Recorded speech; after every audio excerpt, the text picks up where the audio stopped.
Hello friends, this is Abhishek from BDRD Tutorial. Welcome to my YouTube channel. I hope you guys are doing well in your life and going healthy and wealthy.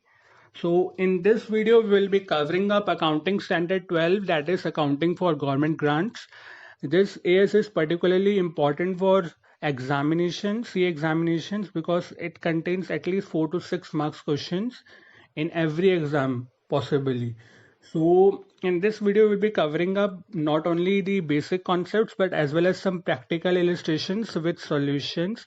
So please watch this video till the very end. जो भी viewers इस video को हिंदी में देखना चाहते हैं, Hindi video का link मैंने अपनी इस वीडियो के डिस्क्रिप्शन बॉक्स में डाल दिया है. आप इस वीडियो को हिंदी में देख सकते हैं उस लिंक को क्लिक करके. So without further due let's just start. So these are going to be contents which we will be studying in this video. So the basic objective of this particular AS is to deal with the accounting treatment of government grants like subsidies, cash incentives, and apart from this, the basic objective of this AS is to describe how the government grants should be recognized, what are the disclosure requirements, and additionally this standard also describes the treatment of non-monetary grant as well, government grant as well. Now as far as the non-applicability of this AS12 is concerned, it is not applicable to some government assistance and government participation in the ownership of the enterprise. Now first of all we will look into the accounting treatment of government grants. Now there are basically two approaches.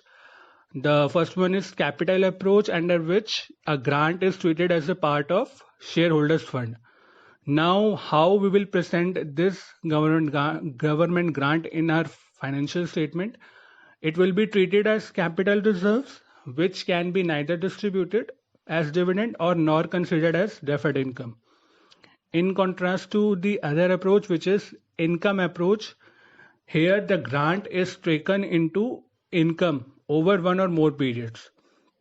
Now in this case, this government grant will be presented as a credit to the statement of profit and loss, either separately or under a general heading such as other income, or we can deduct that particular income from the related expense.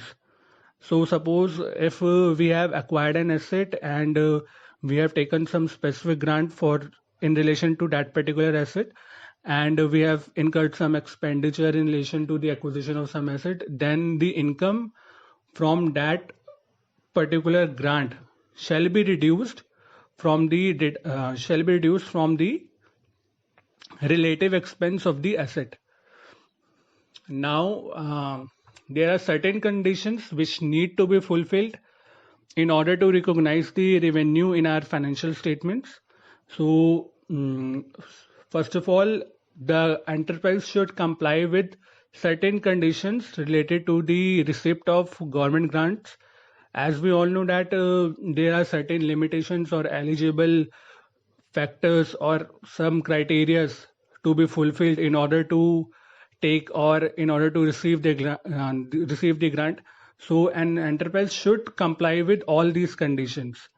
And secondly, actual amount of grant should be received. So we cannot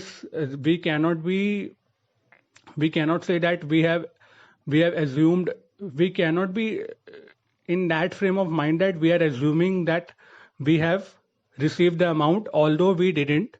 And this AS does not works on the presumption of notional cost. So there should be actual receipt of government grant.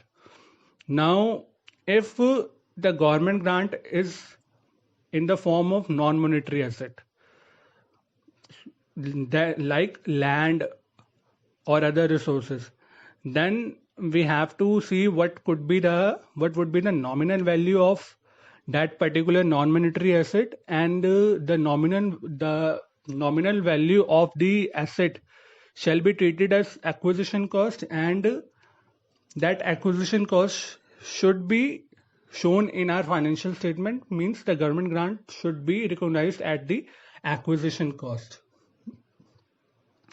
Now there are two methods for the presentation of grants related to specific fixed assets. In the first method, the grant is shown as a deduction from the gross value of the asset, and it should be recognized in the profit and loss statement over the useful life of depreciable asset by way of reduced depreciation charge.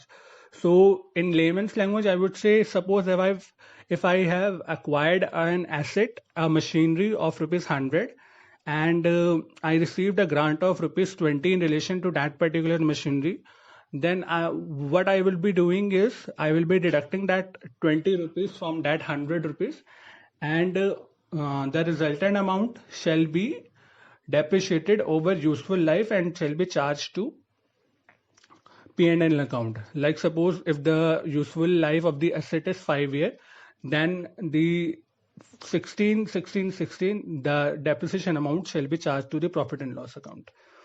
Now in the second method, if the grant is related to depreciable asset, then it should be treated as deferred income, which is recognized in the profit and loss account on a systematic and rational basis over the useful life of an asset.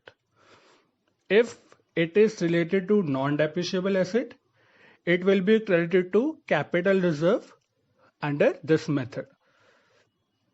Now, if a non-depreciable asset requires certain conditions, requires fulfillment of certain obligations, then the grant is credited to income over the same period over which cost of meeting such obligation is charged to income. Now let us see an example in order to understand it further more clarity. Now you can see that in this question, a company has purchased a machinery of rupees 25 lakhs and it has received a government grant of 20% of the price. That means we can say 5 lakhs. And the machinery has an effective life of 10 years. So as an accountant, chief accountant, you have to advise the company about the finalization of account or taking note of mandatory accounting standards.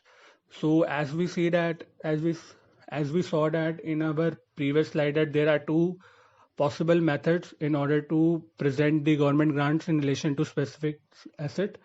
Now we can under the first method we can do a deduction from the gross value of the asset, like that 5 lakh amount of government grant can be deducted from the book value of from the gross value, I mean to say, that is 25 lakhs, and the resultant 20 lakh amount shall be under depreciation on the resultant calculated amount, that is 20 lakh, shall be charged to profit and loss account over the useful life of the asset. In the second method, this government grant can be treated as deferred income, which should be recognized in the profit and loss account over the useful life of 10 years in the proportion in which depreciation on machinery will be charged. Now, there comes a situation when an entity has not been able to fulfill certain conditions with respect to government grants. Then in that case, the government grants will be refunded. So what could be the accounting treatment in this case? We need to look at that. So the amount which is refundable shall be first applied against any unamortized deferred credit remaining in respect of the grant. And in the next thing, if the refundable amount is more than the deferred credit which is available in respect of that grant, then the amount shall be charged to profit and loss account. Similarly, if it is related to specific fixed asset, then we can increase the book value of asset by the amount of government grants which we received.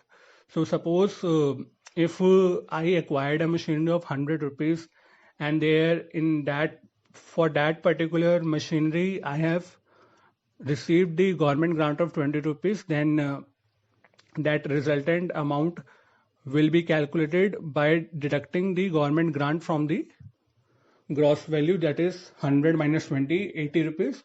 And after that, the depreciation will be reduced. Depreciation value should be reduced over the useful life of the asset.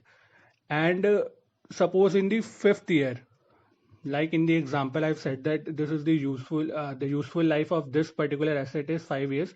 Suppose in the 5th year I have refunded the government grant. The government grant has been refunded. Then the particular amount of government grant, that is 20 rupees, will be added to the net book value at that particular point of time. That is 80 plus 20, that is 100. So if the refund of, or the second method which I forgot to mention, by reducing the capital reserve or the deferred income balance by the amount refundable. So if the refund of grant is in the nature of promoter's capital, then the same should be reduced from the capital reserve as well. Now we can see the example. This particular example, there are two cases. So a company has received a specific grant of 300 lakhs, and the useful life of the machinery is 10 years, and the book value of the gross value of this particular asset is 1500 lakhs. So in 2019-20, due to non-compliance of certain conditions, the company had to refund the grant to the government. Then, and at that point of time, balance in the deferred income was 210 lakhs, and the written down value of machinery was 1050 lakhs. So we have to see certain cases in order to determine what could be the possible accounting treatments in this case. So first of all, we have to see what should be the treatment of refund of the grant and the effect on the fixed asset and the amount of depreciation to be charged during the year 2019-20 in the statement of profit and loss account. So as we read in our previous slides, that amount which is refundable in respect of that particular grant should be first applied against any unamortized deferred credit remaining in respect of that grant. So as we can see that the amount here refunded is rupees 300 lakhs, and there is a balance in deferred income which is rupees 210 lakhs. So the resultant amount of 90 lakhs shall be charged to profit and loss account for the year 2019-20. And as far as the effect on the cost of fixed asset, there will be no effect, and the depreciation charge shall remain same as for the earlier years as well. Now in the second case, we have to ascertain what could be the treatment of refund if the grant was deducted from the cost of the plant during the year 2013-14.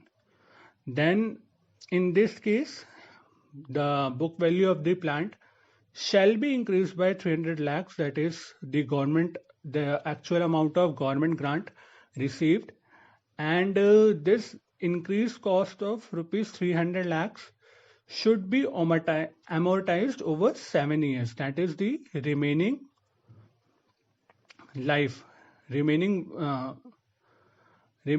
of the plant, and the depreciation charge for the 2019-20 shall be 162.86. So I have done the calculation of this particular question as well. You can take the screenshot of this particular question and the solution. You can practice it for your future purposes or for examination purpose. So there are certain disclosure requirements which needs to be made as far as this AS12 is concerned. So first of all, we need to disclose what are the accounting policies adopted for measuring government grants, including the methods of presentation. And the second one is the nature and extent of government grants recognized in the financial statements. Or if there is any government grants relation of non-monetary assets, we have to disclose it in our financial statements also.